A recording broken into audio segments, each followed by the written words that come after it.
and welcome to The Corner. I'm your host, Yvonne Kadzo. Well, this is a free space where we discuss issues concerning relationships.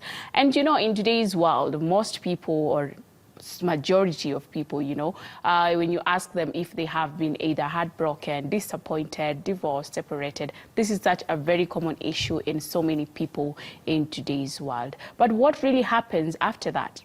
And on today's episode, we are discussing the healing process. And before we even get into the conversation, we went to the streets and asked a few Kenyans what they think about this topic, and this is what they had to say. It depends na capacity yako. Kuna wengine anaweza break up then after tuseme a month or so anarudi kwa relationship ingine. It all depends with the person and the kind of heartbreak. Oh, it depends na the kind of relationship mtu wako. Like tuseme maybe and how deep it was. I'm not alone in studio. I have beautiful people here on my right and guest. Karibu sana, Pastor George. Thank you very much. Thank you so much for coming. Maybe we can start with introduction. All right. Yeah. So my name is Pastor George Baroi Masharia, and I'm the lead pastor at City Lighters Church, a church that meets at Nairobi Cinema. Every Sunday, of course, we have 2 services. And yes, I am married, and I have 2 children, and I am blessed to lead a congregation in my youth. Yeah. Thank you so much for coming, Pastor George. Hi. Hi. My name is Anne Pilha Wangoi. Wahome is my dad, I have to be specific. I'm a mother to one beautiful baby girl, 12. Yeah. Hi, my name is Irene Wambua. I'm not married and I do have kids. Yes. Thank you so. Yes. You never know God's plans. Yeah. Karibuni sana, and thank you for coming. And for those who are watching us at home, remember you can join in the conversation by our SMS line that is 2316 or WhatsApp on 0786 316 316. For those on YouTube, karibuni sana, feel at home. So just getting into the conversation directly, we are talking about the healing process and all that. I'm pretty sure you guys that's a familiar word to you. Maybe if we can start with Anne. During your marriage, and maybe if you can take us a little bit behind kidogo. For every relationship or when you get into a marriage, you get it because you love someone. Yes. And that happens to me. I got into a relationship whereby I knew somebody for 6 years, then got married after 6 years. So we dated for around 6 years. Oh. So those 12 years. Oh. Yes, but apparently when you get to that house is when you know who this person is, or the person knows you. So apparently, if I say our issue started from day one, on the wedding day, if I to be specific. Okay. Because that is where he started chatting with ladies. And wait. Like he started cheating on the wedding day? Yes. Okay. So he still wants them. And after that, during the honeymoon, he's still asking numbers of other ladies. No, not the one who was chatting with church, another one. This was the sequence for almost the whole year until I had to say enough is enough. So my marriage lasted for only 1 year. And you had been together for 12? We knew each other for 6 years. Dated for 6 years and married for 1 year. Oh, married for 1 year. Yes. Okay. Yes. Let's move on to Irene. Yeah, as for me, mine is quite different. I was married 10 years ago.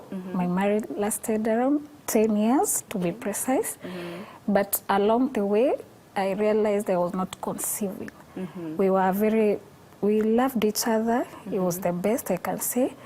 But I can say due to infertility issues, there was no option. But after 10 years later, we had to separate. Yes. And now not being able to conceive was like the main issue for That was the main issue, because I say if today I would have been a mother, I think I would have kept my marriage because I'm a keeper. Yeah. Okay, so Pastor George, from whatever the ladies are talking about, it's separation or divorce, obviously because of cheating and all that, and not having able to have a child. Now, for young people, if you're in that situation, and for different reasons, doesn't have to be cheating and not conceiving. What is the first step in healing after divorce or separation? The first step, and this is very, very interesting because the one thing that happens to us when we go to hospital is not to be given drugs immediately. Is that a conversation happens between you and the nurse, and then later on between you and the doctor.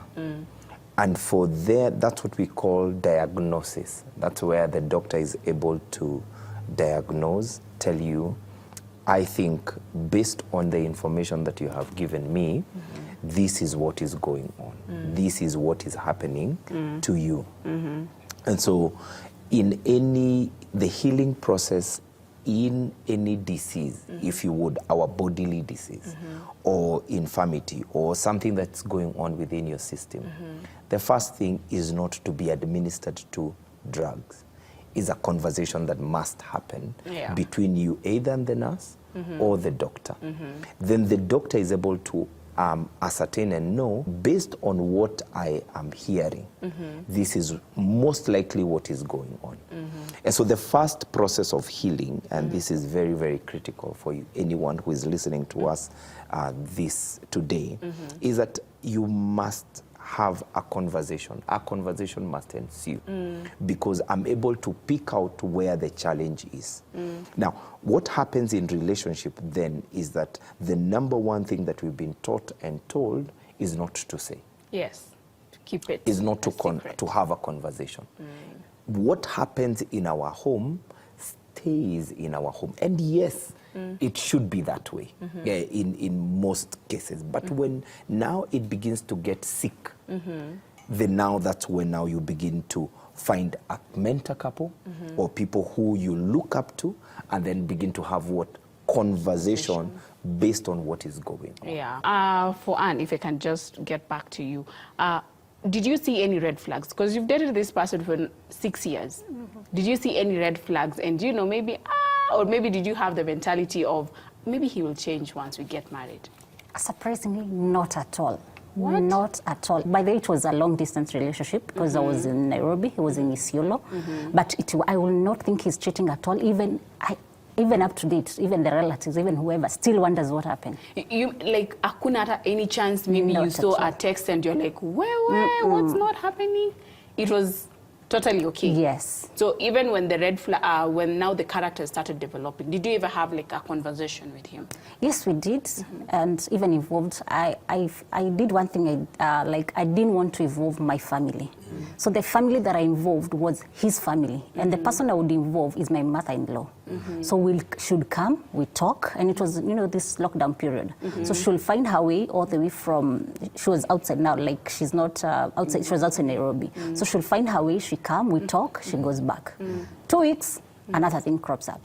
Oh God. So that was the sequence. Yeah. Yes. How did that affect you emotionally? Because it's not physically, but emotionally. How did that affect you? Yeah, emotionally it really affected me because even work-wise, my work requires me to have a very sober mind. And it even reached a point where my manager, my boss, would realize this is not Anne.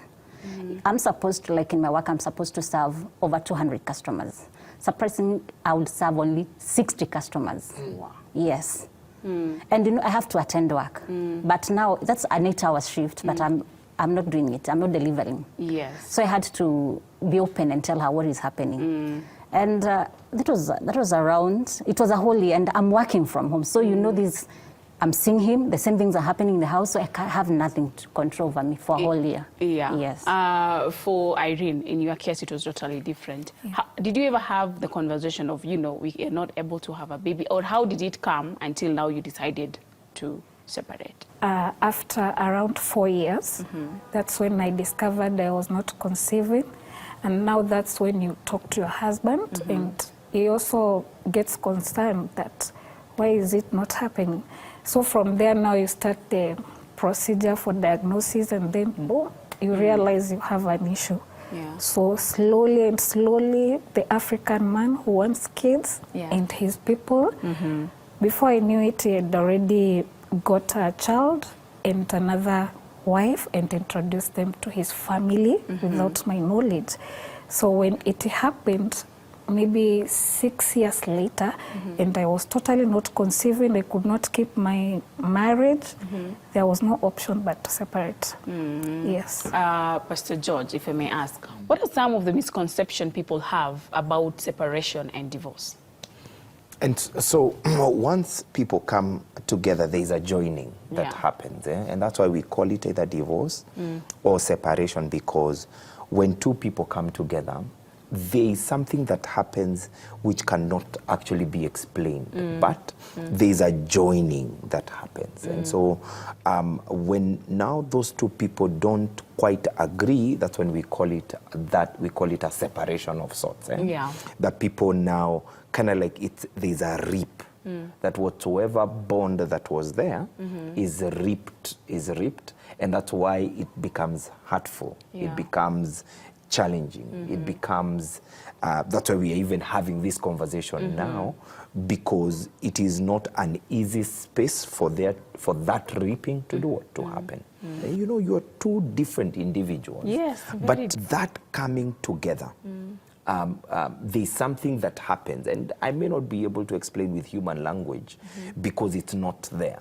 But there's something that happens, and when those two people come together, it's as if there's a joining, that those two now are no longer two, they become one.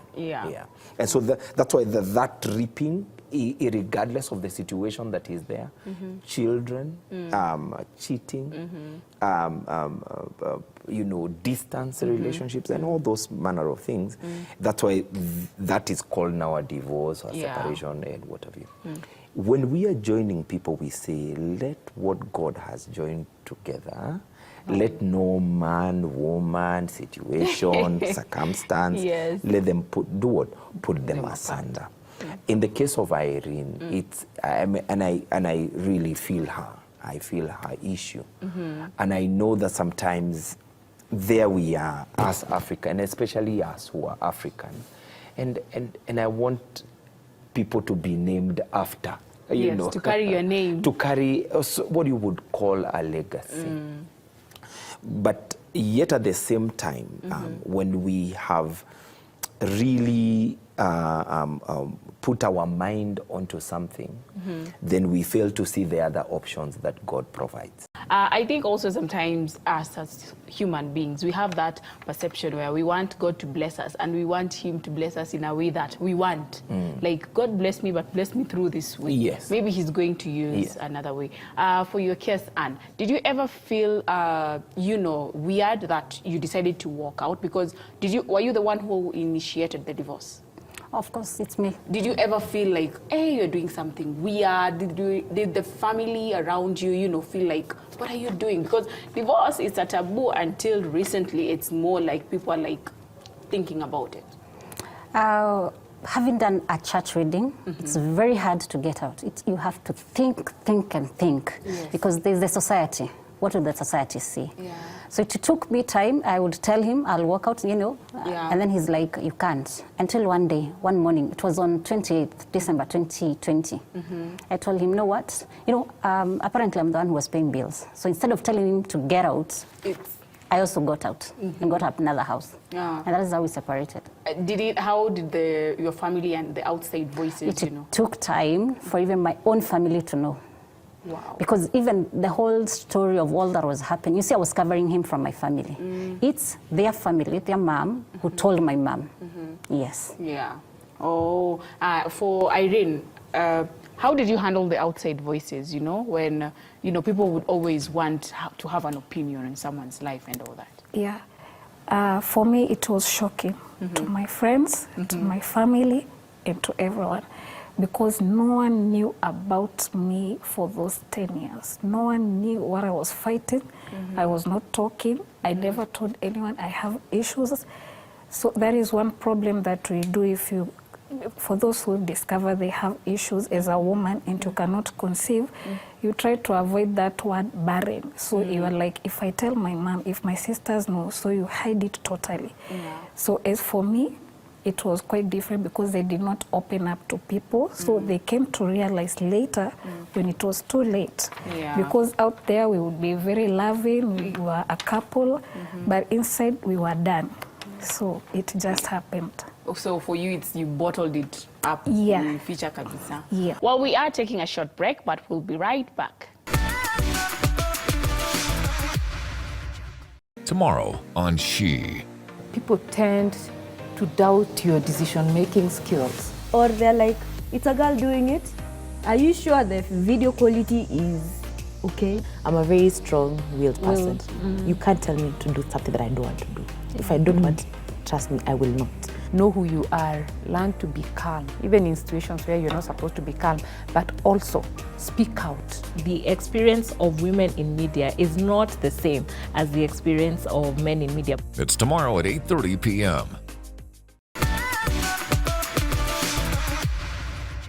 Welcome back to The Corner. I'm your host, Yvonne Kadzo. On today's episode, we are discussing the healing process. And if you're just joining us, welcome again. So don't feel left out. Remember, you can also chip in into the conversation via SMS line that is 2316 or WhatsApp on 0786 316 316. On social media, for those watching us on YouTube, karibuni sana. So before we went on a break, we were talking about the misconceptions people have and all that about divorce or separation. Let me ask Anne, and how long are you officially divorced, and how long does that process maybe is for you?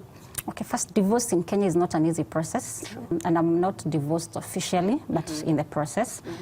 But for major reason is that my dad must be there, and he has not spoken for me for the last 2 years, and I've tried all I can, and even trying to tell him what happened to my marriage. He doesn't respond to me. I've sent his sisters, I've sent my mom, and since he's not at home, there's nothing I can do, because even their in-laws, because you know the traditional way, they have to do something, so we can't go beyond there. Yes. Yeah, and that leads me to my next question for Irene. After you separated with your husband, did you ever have those days when you feel like giving up and you're like, oh, did I make the wrong decision? Of course, yes. You even want to go back to that marriage and you assume maybe this time it will work. Yeah. You try. You don't just decide to separate that time. I had tried before, but then I'll consider, I pray. I was a prayerful woman. I would pray and I would believe it would work. So I would not tell anyone because I know it will work. As a woman, you don't give up. You are there behind the scenes, knowing, calculating every move. But it was now done. There's a point that you reach and you say, now this is enough. And the circumstances force you to separate. What happened is I was working. You know, as I said, my work needs me 100%. So when this thing now caught me up was when I went on my leave. That's when I started thinking, what was happening? I started looking, were there red flags? What about this happening? You know, that's when I started thinking of all this. I got into depression. I was taken to counseling by my workplace. That's when things started unfolding. Yes. So obviously you had those bad days and you know, and all that. Pastor George, for the healing process, because I am assuming that's a healing process because you need to acknowledge these emotions and all that. How do I handle those days when, you know, I feel like maybe I did a wrong decision or maybe I made a bad choice? How do I deal those days, you know? Zile days I feel like, God, I cannot even talk to you right now. And you know those days are for everybody, regardless of the situation. Those days are for everybody. And that's why one man wrote and said, there is no man who is an island. Yeah. We all need each other. And that's why, for me, the number one thing would be, do you have a community around you? Because by nature, humans are destructive. We destroy ourselves. We have something good, but we can destroy it. We have that ability to make, and we have also an ability to destroy. The one question I would ask you when we sit in private is, who is around you? Yeah. Because you could easily attract people. You know, they say misery loves company. Yes. You've heard that saying, and it is true. The people who go through the same thing want to huddle together.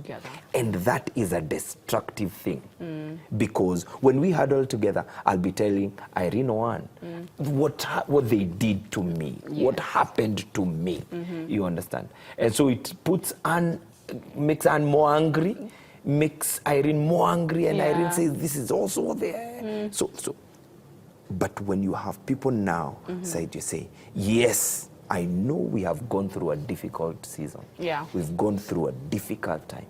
But I believe there is hope. If you woke up today there is hope for tomorrow. Yeah. You know, that yes, you can conceive. Yes, you know, there can be a better day for you tomorrow. Somebody will, dad is going to talk to you, or, you know, that process is going to go on. And maybe in the future, God is going to bless you again, you know, and all those things. And so for me, the first thing that I tell maybe someone who is going through something, who is around you?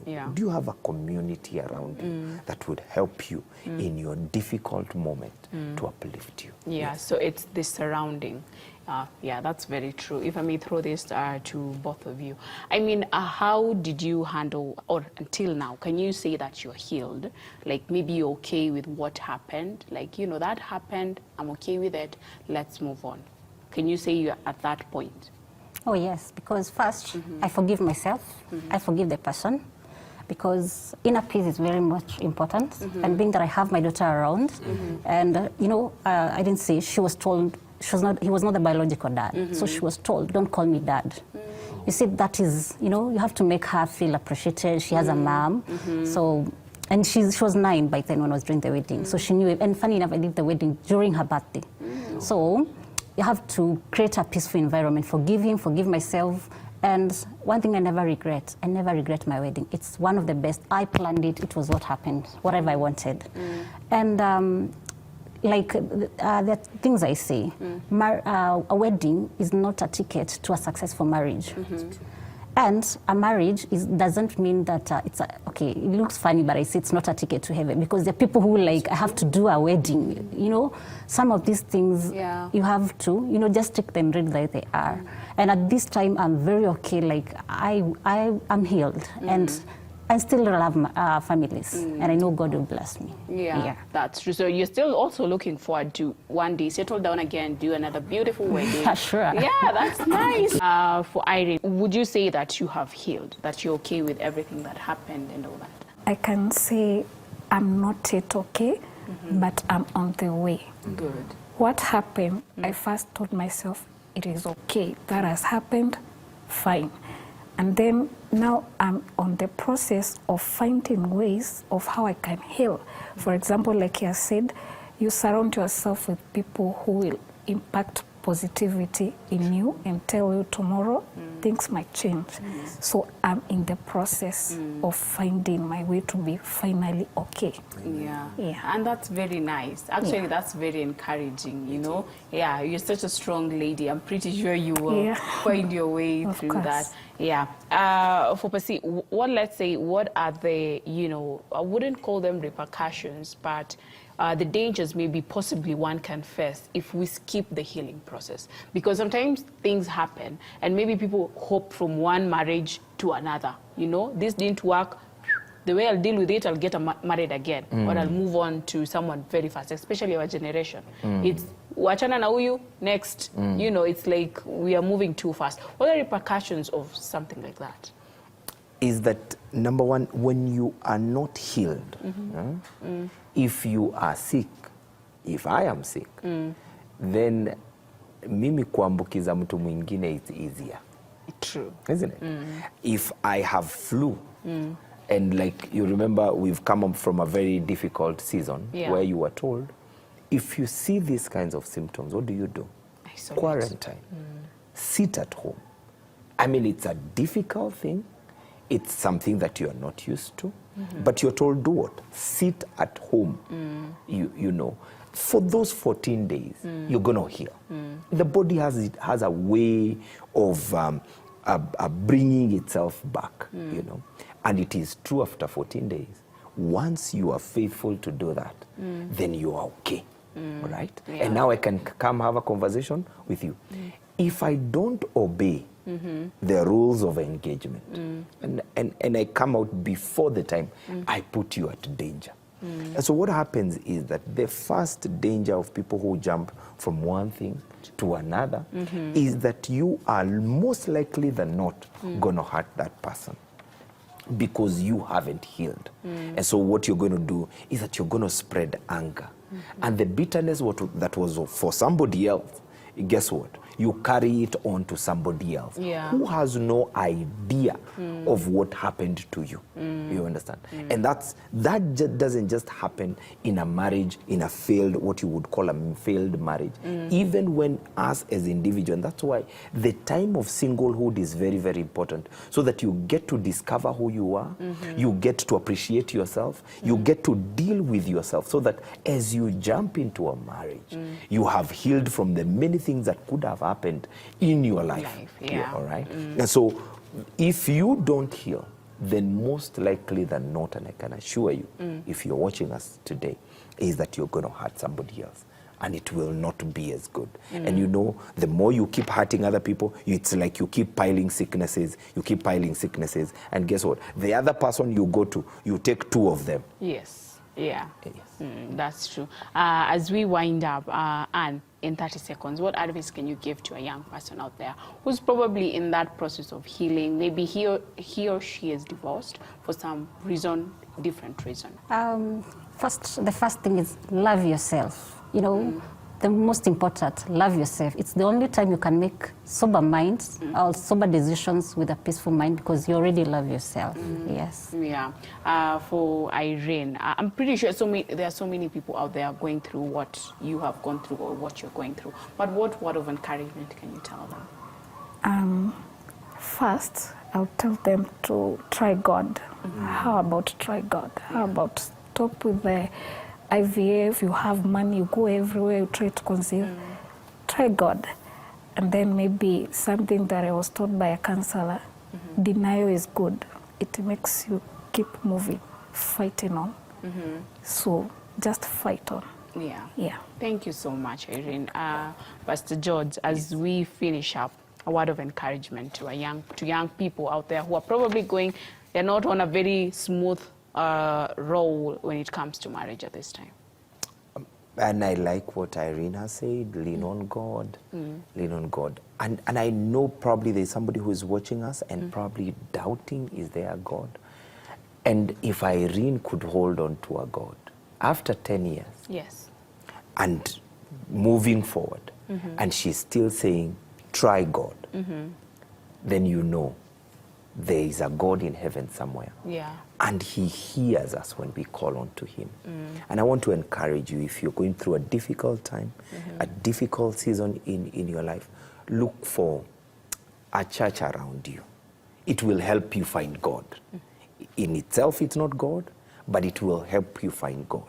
When you get to hear the word of God being spoken, when you get to hear people around you speaking the word of God, it is an easier avenue for you to find God for yourself. And when you do find God for yourself, he makes things a little bit easy for you. Well, thank you so much for coming. Thank you for all sharing your stories. Thank you, Pasi, for making time for us. To our viewers back at home, asanteni sana. I hope you've learned a thing or two. Or if you're going through the healing process, you have been encouraged, and keep moving and hold on to God. Thank you so much for watching. Until next time, I'm your host, Yvonne Kadzo. Fresh, insightful, and in-depth stories from current affairs, opinion, inspiration, lifestyle, church-related articles, and so much more on www.familynews.today. Insights at your fingertips.